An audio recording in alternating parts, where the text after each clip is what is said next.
Original movies are dying. And not slowly, like flat out being suffocated by an avalanche of reboots, sequels, remakes, spin-offs, and cinematic universes. For every new idea that's in the theaters, there are 10 recycled ones clogging up screens. But why is Hollywood stuck in this endless loop? Why does everything they make have to be based on something else? The answer is pretty simple, and there are 5 main reasons why there's a creative drought in Hollywood. And let's start with the first reason. Studios love nostalgia. They love it because it's basically free marketing. If you see a new trailer for a new Harry Potter, or a new Lion King, or a new Toy Story, you already know what it's gonna be. And you've got childhood memories attached to it. That built-in emotional connection makes it way easier for movie companies to get people into theaters. These stories already have a fan base, merchandise, and cultural impact. So why take a risk on something new when you can repackage an old idea and still make billions of dollars? It's not just lazy, it's a calculated business move. The second reason is the money. Everyone knows movies cost a ton of money to make. Some blockbusters have a budget of over $200 million, and that doesn't even include the marketing. And when that much cash is on the line, studios do not want to gamble. They want the sure thing. Sequels, remakes, and franchise entries are predictable.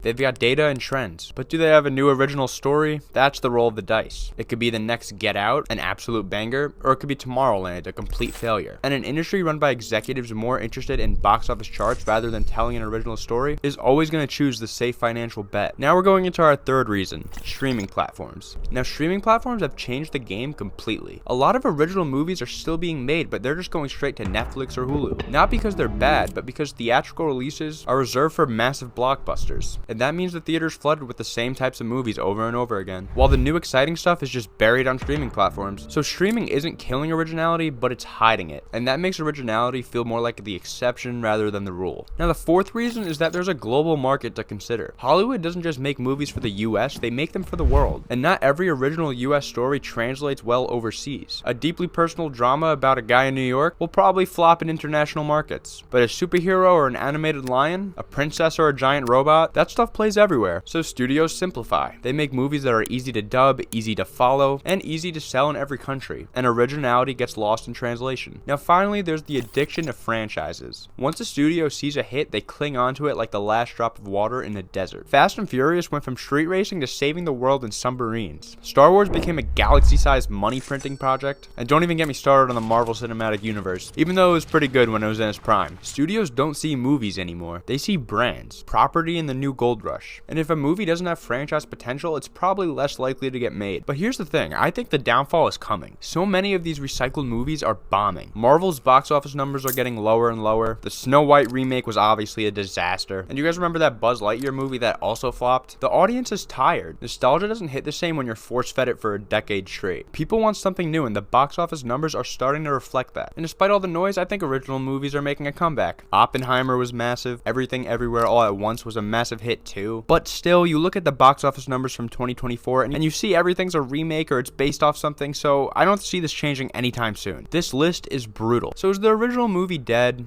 Not completely. It's just on life support. And although it kind of feels like there's some hope with all these projects failing, there's still just way too many of these movies succeeding, and I don't see it stopping anytime soon. But that's the video, guys. I hope you enjoyed. If you did, please like, subscribe, and share the video. Thank you. Have a good one.